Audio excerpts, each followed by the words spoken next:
listening to Your Ultimate Life with Kellan Fluckiger, only on LA Talk Radio. Welcome today to LA Talk Radio, my show, Your Ultimate Life. And, you know, sometimes people ask me why I pick that title or what it even means. And today, the title of today's thing is not serendipity. What am I thinking about? Sight reading and improvisation. And serendipity is close because there's a lot of serendipity that takes place in the acts of sight reading and improvisation. I've got this beautiful picture of a grand piano, which is one of the pianos that I've owned over the years. It's the one that's sitting in my living room upstairs right now. It's a nice 7'6" Yamaha C7, which is a model that I love. And the one I had before that was a Steinway D, which is a 9-foot concert grand, which I had for 20 years. But anyway, I've had this one for the last 8 years, and I love this one also. Why would I use a piano? Well, I'm talking about sight reading and improvisation. Sight reading is, in case you don't know, in music, sight reading is the act of playing something by sight. In other words, you haven't played this song before, and so you're playing it by sight reading. Now, I played for years in a jazz band, and we used to do that a lot. We would get charts. Charts is the musical name for, the score that all the players get. So they'd hand out a new chart, and the band director would look, he'd already listened to it and, just get to going and go. And we'd sight read the piece. And it wasn't really done. Sometimes it was done to see if we're on our toes and so forth, and would pay attention and we're focused and clear. But a lot of times it was just to see how the chart sounded. It was easy to listen to some of the recording, but it's like, okay, how are we going to sound doing this chart? And that process was like, okay, we're going to pick some music for the next concert. So we'd sight read some charts, and maybe we'd read them twice. And of course, the more we did it, the better we got at sight reading, not at that particular song. Obviously, the second, third, or fourth time you play a song, you're better at it. Now, today I want to talk about the process of sight reading and how that relates to creating the life you love, the life you want. Because remember, your ultimate life is yours. It is the life you have, and whether or not it's ultimate depends on you. Whether or not it sucks depends on you. Whether or not it's your tolerable life, whether it's your drag life, whether it's your awful life, or your ultimate life. Yeah, I want that ultimate stuff, Well, you can have it. Like there really is no reason you can't have your ultimate life. You can disagree with me, and we've been through this conversation I don't know how many times. But the first thing I want to do is invite you to go to the URL on the screen, www.yourultimatelife.ca, www.yourultimatelife.ca. And the reason is there's free stuff there that will help you, 5 master keys, to help you create that life you dream, the life you want, with all the cash you need and all the joy you can have and all the purpose that drives you to feel good and lean into your day. Now, sometimes, in fact, not sometimes, often people think I'm either exaggerating, or crazy when I talk about living a life that you love to get up to every day, like you're stoked. You get out of bed, and instead of hitting the snooze button 2 or 3 or 4 or 10 times, you don't hit it at all. And in fact, more often than not, you wake up 3 or 4 minutes before your alarm is going to go off, and you don't try to get a little more sleep in. You're like, yeah, I'm in it, I'm on it. Now, we've all heard those stories about scientists and others who spend, artists, right, sleep in the lab or in the studio because they just need a little sleep and got to keep going on their projects. Well, what if you were dedicated and committed to something? What if something was that much fun for you? Well, that's the ultimate life. So I'm using a music metaphor, and I'm right in the middle of a huge spurt in the last several years, and it's going to go on as long as I can sing and write music, which will be till the last breath I draw. Right now in the studio, writing a lot of music. I've got 91 songs right now up in commercial release on Apple and Amazon and lots of Bandcamp and SoundCloud and Spotify and all the rest. Go look them up. see everything from EDM, electronic dance music, to meditation music, to jazz, big band jazz, to rock, pop, all of them. And they're different songs for different reasons. One of the phase I'm in right now for the last 35 or so songs has been creating songs that tell stories. So because I write a lot of books and I'm doing music that tells the stories, right? So I have 11 songs on an album called Name of the Black, and it talks about stories from the book Tightrope of Depression. And I have an album called Promise and Power, and it talks about how, songs like Hallelujah Road and, Be a Light and other things that have it's sort of accompanying the book Down from the Gallows, but it's about recovery and growth and possibility and so forth. And the third album is called Oasis, and I'm really blessed to have someone that's doing beautiful album covers for me. The last several, I've been releasing that third album in 3-song increments, and there'll be 5 of those. And 3 of them are up, 9 songs, and I'm working on the 4th set of 3 right now. And one of those 3 is done, and one's nearly done, and I have the third one already partly written. But anyway, what am I talking about? Sight reading. Well, I didn't learn. Sight reading is a skill, right? I didn't really learn to sight read well. And so it always scared me and always bothered me. And I still, today, even though I played the piano for 63 years, I'm certainly not as good a sight reader as some that I know. And I've thought a lot about that, and it used to bother me. I used to feel frustrated, and I need to get better at that and, get down on myself and so forth. I don't get down on myself. I haven't spent the time to learn that skill, but I want to talk about what it is. And I do it well, but I don't do it like super well, because I've seen some, and I know some folks that I've seen do it really well. And I'm like, wow, you just got that nailed. So what does that have to do with creating your ultimate life? Well, I'll tell you what it has to do with that. Because you need to learn to sight read. Now, we're going to get off the piano bench there behind me. We're going to get off the piano bench. We're going to jump into life, because this really is a metaphor for your ultimate life. Sight reading is the ability to sit at that piano bench and play that music that's up there, having seen it for the first time, either really well or reasonably well. Now, where I do it most is choir practice.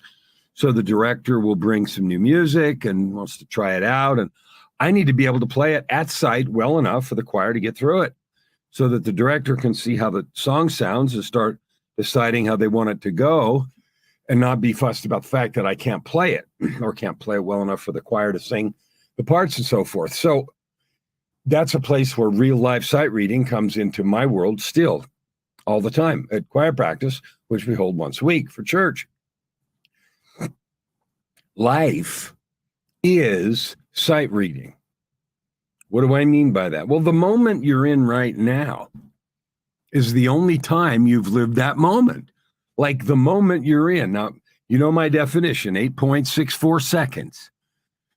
The 8.64 seconds you're in right now is the only one you've got. It moves on smoothly from the last 8.64 seconds to this one to the next one. So it keeps on rolling. And sight reading's kind of like that. Like if the director's, 1, 2, 3, 4, and they're going at a particular tempo, those measures just flow like moments, right? There's no whatever. And, if it all breaks down and you have to, back up and start back a few bars or back at the top, okay, you do. But that's a breakdown. And so you're trying not to do that so you can accomplish what you mean to accomplish, which is, how does this song sound? Do we want to do it? And if we do, how do we want to do it? And so forth. Your chops, your woodshedding should be done at home, where you're practicing reading and practicing, your fingers and nimbleness and the ability to just do things at the moment of performance. Well, life is sight reading, and here's why. You are always at the moment of performance. So today I was sitting in church and I was thinking about this 8.4 second thing. And here's what I was thinking. How am I living this 8.4 seconds, or these measures of my life, to stick with the music metaphor? How am I living that right now? How are you living that? Is this a sad song? Are you playing a dirge? Are you playing a sort of a grumpy thing? Are you playing a 12-tone, atonal, weird melody? Or are you playing something melodious and cool? Whatever genre you like, pop, rock, whatever. Is it sounding good? Is it attractive? Do you feel like you want to be in this song? Well, the reason sight reading for me resonated that I wanted to talk about today is, look, you only get this moment one time. 8.64 seconds. Now, I got that. I multiplied 60 seconds in a minute, 60 minutes in an hour, 24 hours in a day. Multiply all that out. There's 86,400 seconds in one day. And I thought, well, we should have 10,000 moments in a day. A big number. Why? Because moments are short, right? So there better be a lot of them in a day. And that just seemed like a good number. And if you divide that out, you get 8.64 seconds. So in this moment, as I sat there in church today, I'm thinking, who am I being? Am I being worshipful? Am I busy thinking, well, when I get home, I got to do this. Hurry up, got to get the church over. Oh, I played that last song great. Or, oh, the choir happened to sing today. So I could be thinking, okay, hope everything goes right with the choir. I mean, I could be somewhere else in that 8.64 seconds instead of right here, right now. So it was an interesting exercise because what I did sitting there is I thought, I'm going to just be here now, like fully present. What can I do in this 8.64 seconds that matters to anyone, to me and to others? Now, because I play the organ, I'm sitting in the front of the church all the time. I'm up on the stand area of the church. So I'm in front of everybody all the time, every Sunday, right, for the whole service. So I sit there and I thought, okay, so I don't have any idea that people are necessarily looking at me, but certainly they will see me periodically and they may be looking. So what am I projecting? In this moment, I am what? So I chose today, I'm being worshipful. I'm really listening to the speakers. What are they talking about? How does it apply to me? How can I live better, think better, speak better, treat people better? Because, church, connection to God, principles, doctrines, dogma, righteousness, mistakes, all that stuff is important to me. I've made a lot of mistakes in my life. So one of my commitments now in my PTAC is that I do as little of that as possible. And I don't create a bunch of drama when I do. One of my statements is I am forgiveness with compassion, grace, and patience toward everyone for everything, including myself. So I don't make drama around it, but I do think, who am I being right now? So today in church, I was being, okay, I'm being attentive. I'm listening. I'm not listening for a show so that someone looking at me thinks I'm listening. I'm actually listening. Is there something here that will help me be a better person? And then I had a secondary thought. And the secondary thought was, I am sitting up here in front of everybody. And I'm not the only one. The leadership of the congregation's up there too. And then there's a pulpit over there with somebody talking. And that's where the focal point is. But I'm still up here. So, I am being attentive. Why? Because I don't want to be distracting. And besides, there might be something really interesting for me to learn there. And I want to radiate light. I mean, I feel light. I am light. Inviting you home to yourself. I am fire, infusing your heart with courage. Those are statements out of my document. So I thought, wow, I'm that. I am that. And just in the thinking of that and reminding that, changed my countenance. I got a smile on my face. I leaned forward in my chair involuntarily. I just did. I leaned toward the speaker and I was focused and attentive, not as a show. That wasn't a dance. It was an involuntary action because I was listening. So we're talking sight reading. Sight reading is the act of being attentive, the act of being there all the way in the music so you can get through it well, and not only just get through it, but get through it with feeling, with the volume correct, and the emotion, the articulation done well. So life is sight reading. Every moment that you're having in your day, it's the only time you've had that moment. Now, the moment before may lead sort of up to that, or you can make an abrupt change in your thinking, in your life, in your direction, either because you decide to internally or because some externality happens. So facility at sight reading takes several things, and this is what I wanted to focus on. I want you to understand you are sight reading your life. And if you're a musician of any kind, then you understand sight reading, and that's one of the reasons it's near and dear to my heart, because it's a big deal. In the years when I ran the studio, people would come in with new songs literally every day. And I had just a few minutes to make a chord chart and get busy on it. So sight reading, it wasn't sight reading music, but it was the ability to create chord charts and play their stuff that really mattered to get the recording session, because, they're paying for every minute they're in the studio. So, all right, here are the 7 principles of good sight reading.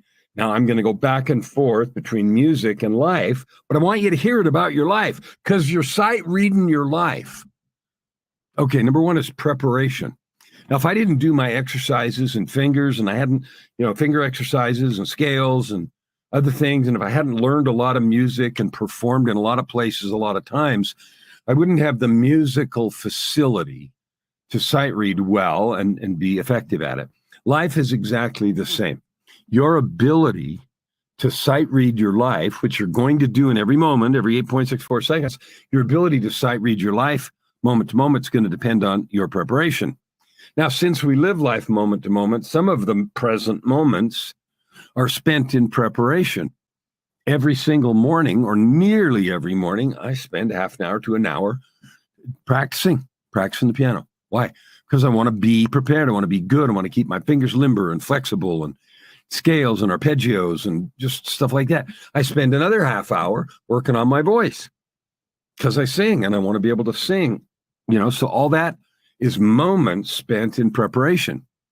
Well, we've talked extensively about preparation, your personal truth document, your morning ritual, how you prepare yourself every day. So preparation is a big deal. And I'm still amazed how many people tell me I don't really have, I get up, have some coffee, listen to the news, read some email. That's not preparing for your day.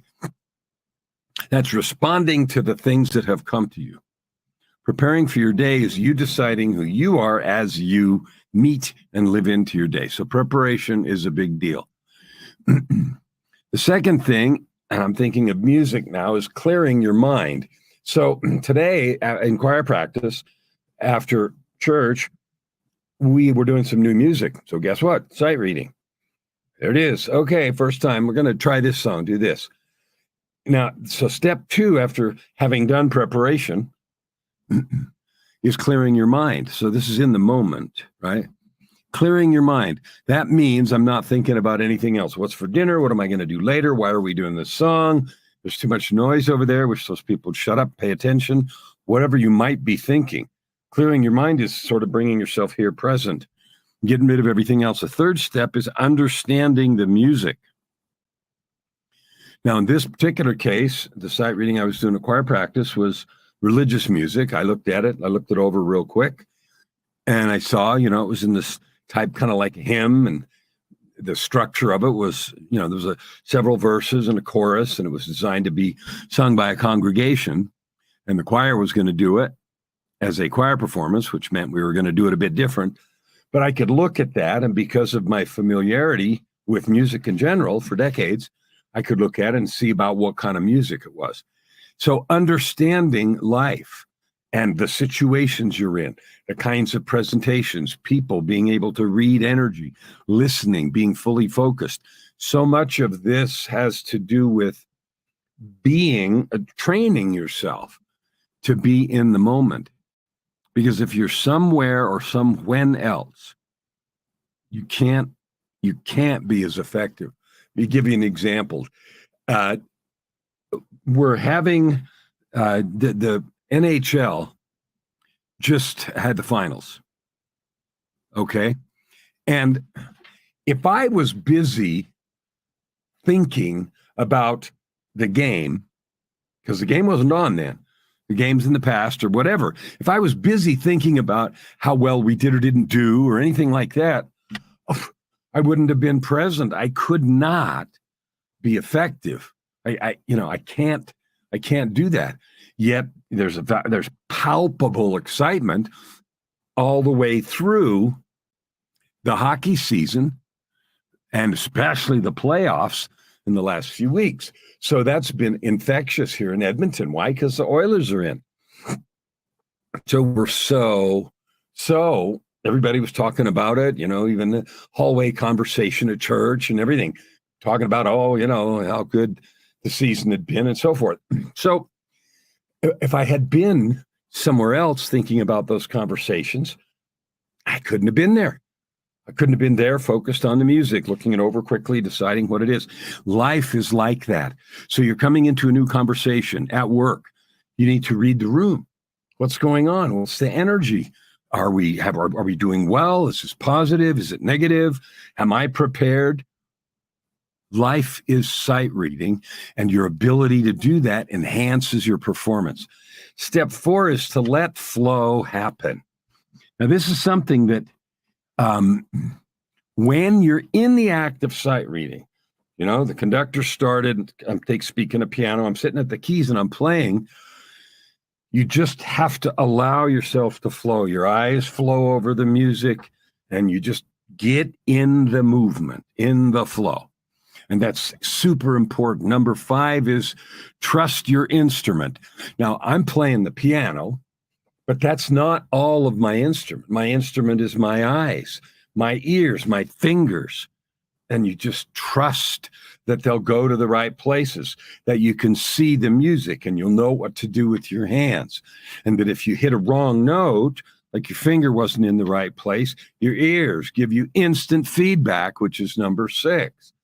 So step 6 for good sight reading is, hear the instant feedback and make adjustments. And step 7 is to enjoy it, having fun, right? You can be focused and having fun absolutely at the same time. So those are the 7 steps. Do your preparation regularly. Clear your mind when you're there ready to do sight reading. Number 3 is understand the music, and that can happen in seconds. Number 4 is just get into it, let flow happen. And all those things depend on you being there in the moment. Number 5 is trust your instrument. For me, in the piano case, it's eyes, ears, and fingers. Number 6, is pay attention for the instant feedback so you can make the adjustments. And number 7 is enjoy it. Just get into it. Now, I gave 2 titles to today. One was sight reading and one was improvisation. Improvisation, you know what improv is? Like if your drama, improv is just getting together and doing some things, acting improv. I had the wonderful fortune of being with Nathaniel Montgomery, who's a friend of mine, a fellow coach, and he lives in Sedona, Arizona. But he and I were in a mastermind together several years ago, but we were in the mastermind for several years. And one of the neat things that he does is he's an improv guy. He's done a lot of drama work and, that kind of thing, and he's good at improv. So after one of the days of the 3-day mastermind, we would have a nighttime improv class, and he would teach us some improv. And what that was at the time, he would just give us some direction. Get in a circle and do this and pass movement this way and that way and, say this. And I'm not particularly skilled at creating improv games, but he was, because he'd taken lots and taught lots. So it was fun. But these exact same rules apply. If I'm focused on something else, some conversation that's happened before, or I'm anticipating something else, I won't be able to be there in the room in the moment.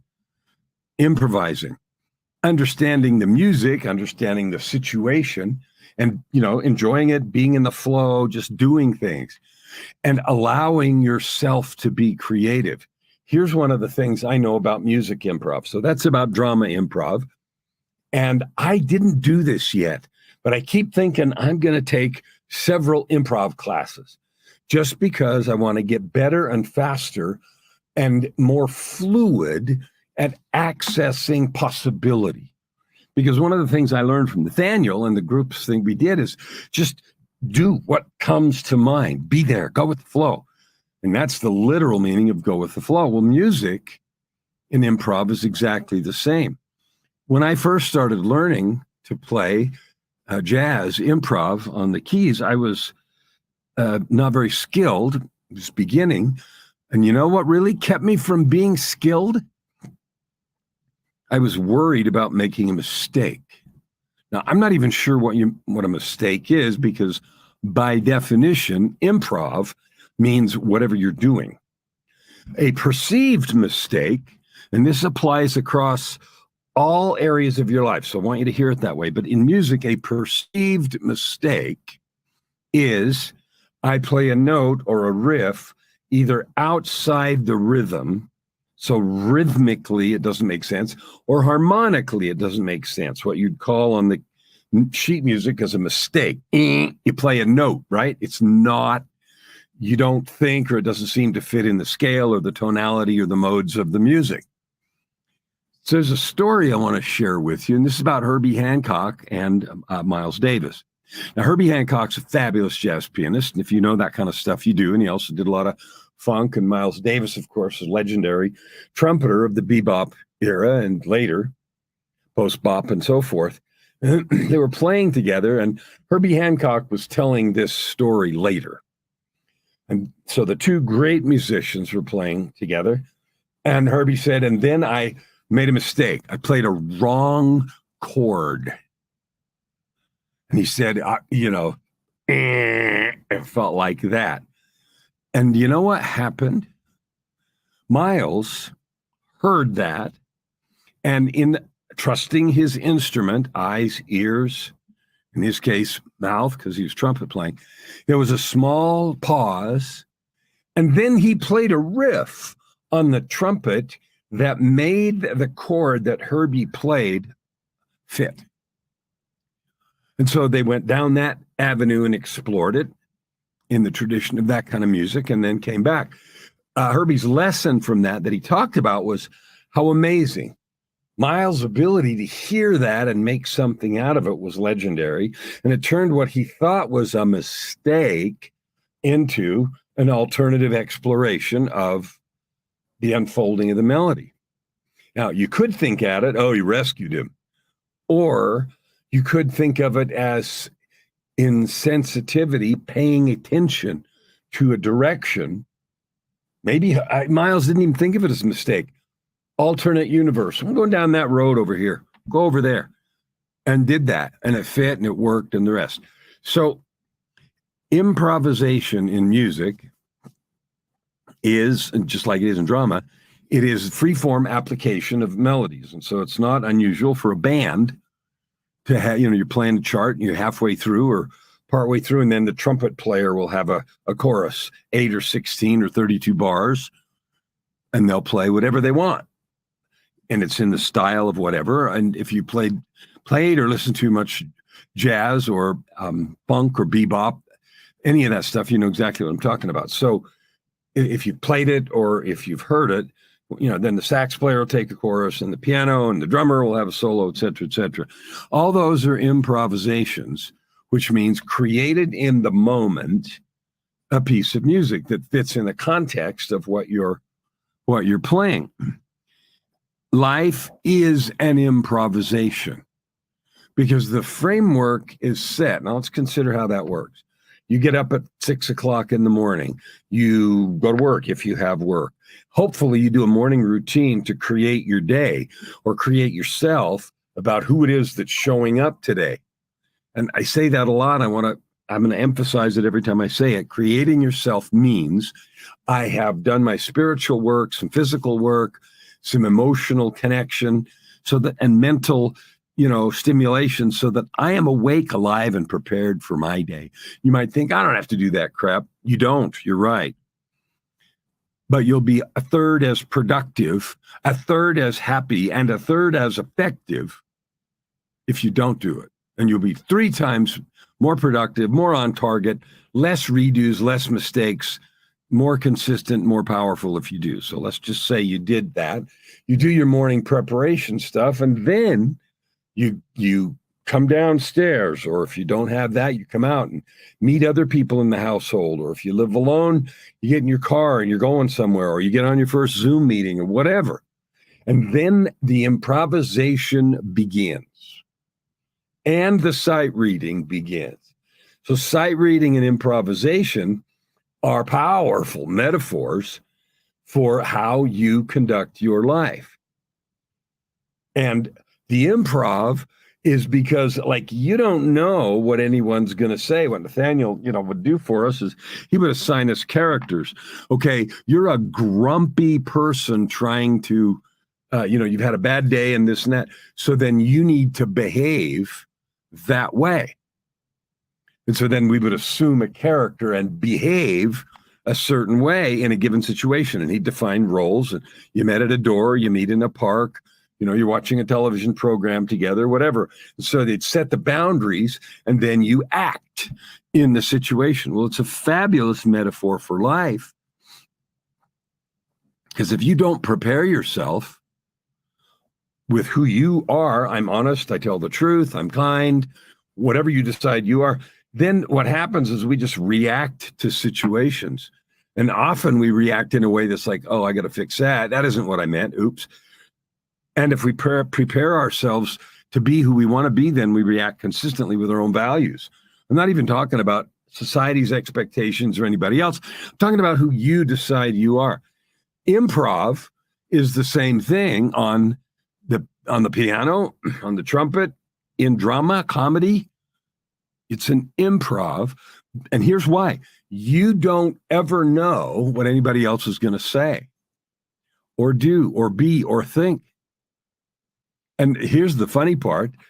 In a comedy or drama improv, you might think you might have an idea about what somebody's going to say or do or be, and you're totally off. And if you're not open and fluid, you're going to stand there and not know what to do. Well, how many times have you done that in life? You're in the office, there's a conversation, or you're with a client and they ask a question and it was like off the wall. You were not prepared and you have no idea what to do. Your improvisation comes to a halt. Your sight reading of life is like, ooh, that was unexpected. So what do? Well, you fall back on the 7 steps. The 7 steps are preparation. If you've decided you're kind and you're honest, you tell the truth, and your goal is to lift and bless people, then when someone does something off the wall, everything that you think, say, and do comes from a place of, I'm kind, I'm loving, I lift and bless people, and I choose, because this is who I am, to make the best out of every situation. Another way I could choose to be is I'm going to make sure I get mine. I get what's due me, my goodness, my recognition, my cash. And I'm going into every conversation situation that way. Well, being that person, I'm going to behave completely differently.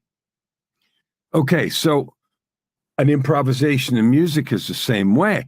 Depending on what the song is, what's going on before, you're going to play your chorus, your 8, 16, 12, 32 bars or whatever it is, and you're going to play it in accordance with what you think you need to do.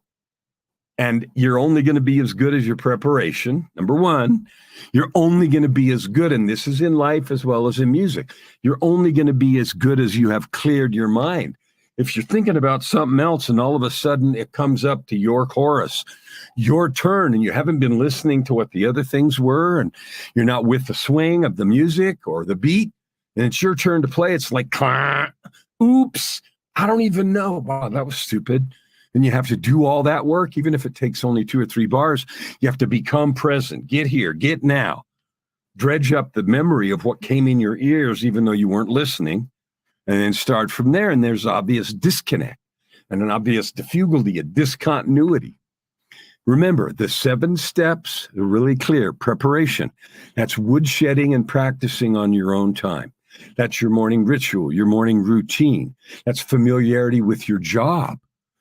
If you're writing, it's familiarity with the stuff you're writing about or where you want to go with the characters. Or if you're writing a book, like I've written a lot of those, it is a real clear story arc about where you're going with your story and what your characters are doing and where the development is going to take you. And if you're writing music, like I do a lot of, it's like, okay, what is the message that I've got to give to these people. So preparation is what you do every day, every single day on purpose. Why? So you're good at what you do. Like, love yourself enough to get really good at what you do, no matter what it is. When we don't get good at what we do, it just means we don't love ourselves. Anyway, that's a different topic. So preparation's number one. Clearing your mind, meaning nothing else is going on. You're busy sight reading your life and you're improvising your life all at the same time. Just like me sitting at those keys behind me, and I hope you're watching the video. Beautiful piano. All right.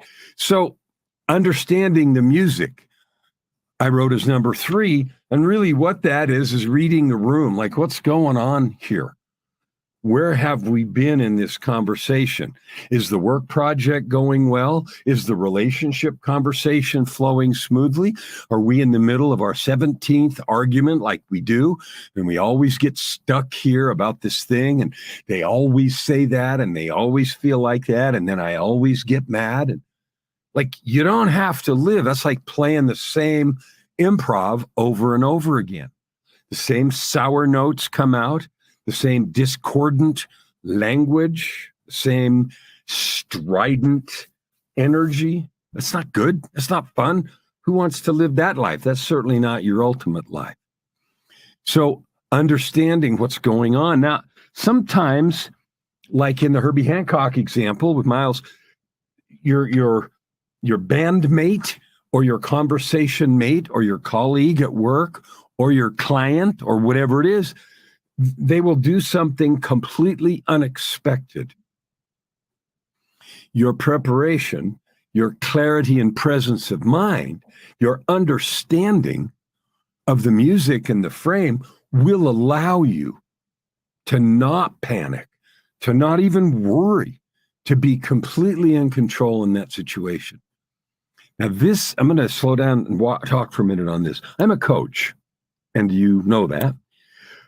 For the first years of my coaching practice, I was so worried about whether or not I was going to do a good job coaching this person, meaning asking good questions, perhaps giving good suggestions or valuable things. I was so worried about that I couldn't pay attention to what was really going on. And when things happened that were unexpected, it was confusing and scary. And I always interpreted that as, gee, I hit a wrong note. I did something that wasn't functional, that didn't do well. And then I would get flustered and uptight. Now, as the years have gone by, I have better understood the music of the conversation. I have prepared myself well every single day. I never, ever skip that, no matter what, because I don't like showing up with my pants down or with my spirit unprepared or with my heart fussed about some other thing. So I clear all that out before I start my day. I use, meditation and prayer and my PTAC, personal truth documents. I do all that. And now I show up without that worry. And so when things come, whether it's at work, in a coaching session, in a casual conversation, or even an accident on the road, it doesn't matter what comes in, what discordant note comes in, because I prepared myself to handle that. And so I can. And practice does indeed make perfect with handling that. The fourth thing is to let flow happen.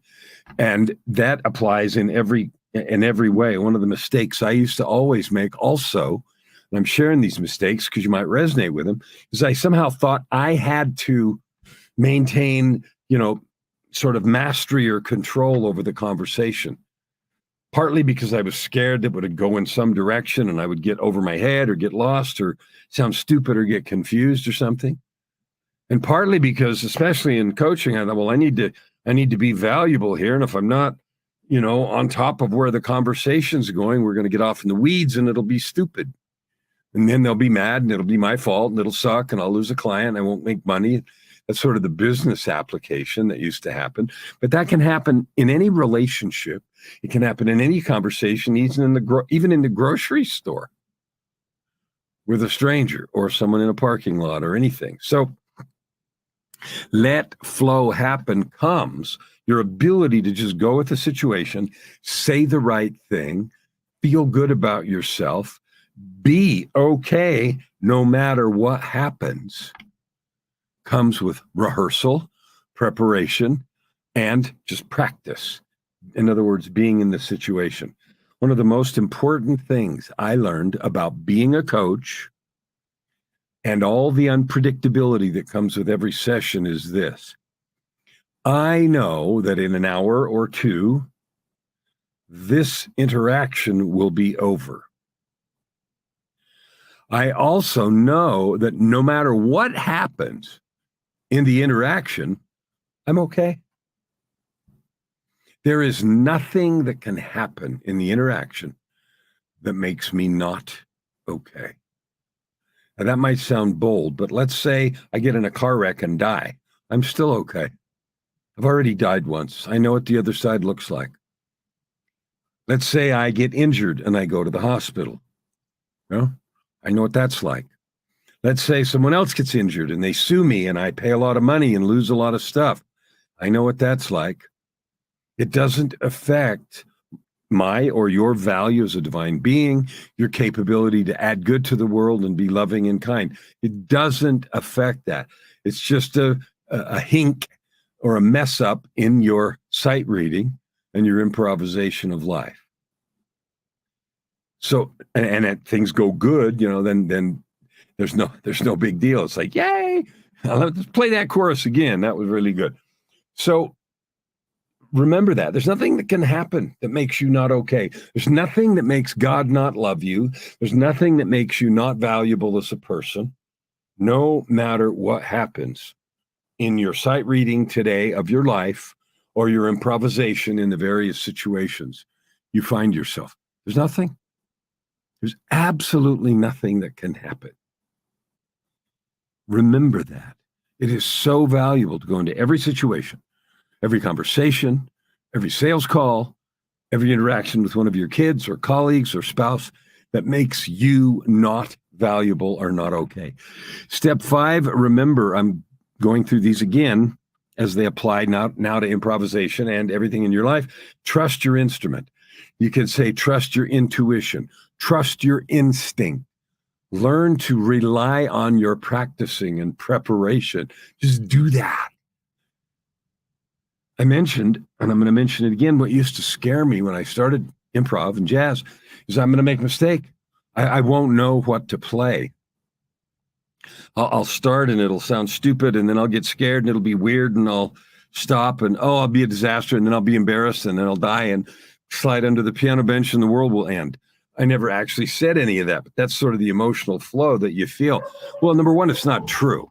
It is simply not true. It never will be true. You're not going to die. The end of the world isn't going to come, and it isn't going to happen. And so trusting your instrument really means trusting your intuition, trusting your preparation, trusting your heart, trusting your intention. Like you are intending to do good. You are intending to be successful. You are intending to live into your own commitments of the day. So then trust it. Trust it. Trust your instrument. For the piano, for me, it's my eyes, ears, fingers, and the ears are so important to keep me on track, because if something happens that was unexpected, my ability to flow right back into it and get on track depends a lot on my ears. Your ability to keep your life on track and creating this life of ultimate life, purpose, prosperity, and joy depends on your ability and willingness to listen and to trust your intuition. Trust your intuition and flow. Number 6 is feedback. Now, if you're playing a jazz chorus and it's your turn to improvise, you get immediate feedback.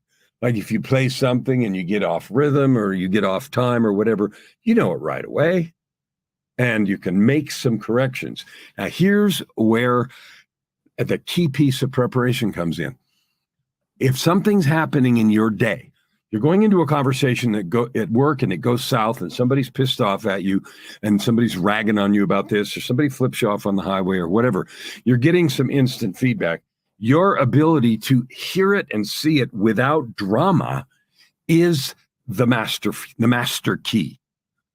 Because if someone reacts badly to you, says something angry or, reacts in some poor way toward you, some negative way, recriminating way, if you just let that slide and keep doing, slide off your back, make whatever adjustments you need to, but do it without drama, you remain in control of the improvisation. You remain in control of sight reading. Your ability to keep sight reading your life is unquestioned and never stops. Think about that. And your ability to accept all the feedback without drama gives you masterful control. It gives you complete masterful control of your life. So learning to hear whatever the feedback is and accept it and then move forward without drama, that's your master key. And I call drama that whole thing that we do sometimes when we react. People are angry or things happen that are negative or frustrating. I call that whole pile of things drama. And it usually happens when we think we've made a mistake or we think someone's thinking poorly of us. And that's true in life, in a relationship, in a conversation, or playing your jazz chorus on the piano. When we think we've made a mistake and then we go, oh no, and that energy trashes your minute, your hour, your day, certainly the moment and everything else.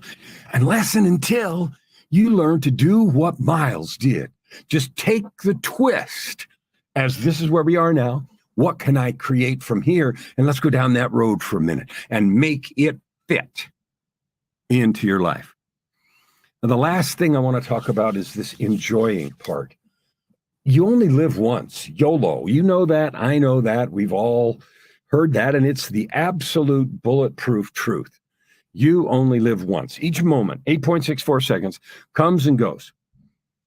If you have mastered the art of preparation and you have mastered that art of dropping the drama and just living into what is occurring in your life, the sight reading of your life and the improvisation of the melody of your being, life is fun. And this whole show is about learning to live your ultimate life, a life of purpose, a life of prosperity, and a life of joy. You really can have that. And I'm a living testament. And so now I love my life every day because I've learned these very things. And this example that I've given you of music today applies, and drama and the other, I don't mean drama, I mean acting, like improv classes and stuff. Learning to do that is a key to having fun every single day. Do you realize life can be fun every day? What would it be like if you had fun every single day of your life? Why can't you? So I'm going to give you 3 invitations. Invitation number 1 is a repeat of what I said earlier, www.yourultimatelife.ca. Go there. Get the free stuff.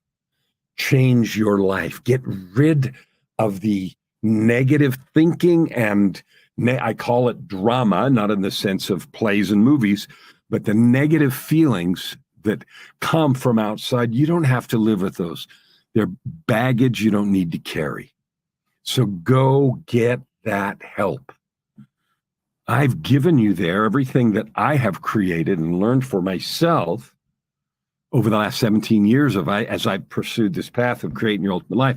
The second invitation is I want to meet you. I would love to have a conversation with you. So I invite you to connect with me on any platform and let's chat. And do you know why? I have made a commitment. My commitment this year is to help 250 million people to do what? To discover your own power, to discover your own capability, to discover your beauty, your divinity, the wonder, an amazing person that you are, and then create from that place. And that beauty and amazingness is true, absolutely and without question, no matter what you've been through, no matter where you've been. You're a divine being, you're worth an infinite amount, and you can create joy and wealth all you want. So I invite you to connect. The third thing I would invite you to do is I love sharing stories of others. So if you have a situation in your life, you've been through the mill, you've had some struggles, and yet you've come out the other side and you've come out as a better person. I get to meet so many people who have said, oh, this and this and this happened to me, and now I know I can get through it. I have a message. I want to help. Well, if that's you, I want to talk to you. I want to put you here on the show. I want to share your story, your resilience and your growth, your brilliance and your capability. I want to share how you add good to the world. I want to be your megaphone and edify you and amplify you because you've been through the difficulties and have made the choices to come out the other side. Rest assured, you're valuable, you're powerful, you're important. I see your beauty. I love you. I am grateful for everything that you do, and I assure you, for real, no matter what, if you choose to do the work, do the 7 steps we've talked about, your life can be one of beautifully sight-read music with fabulous improvisations as needed. So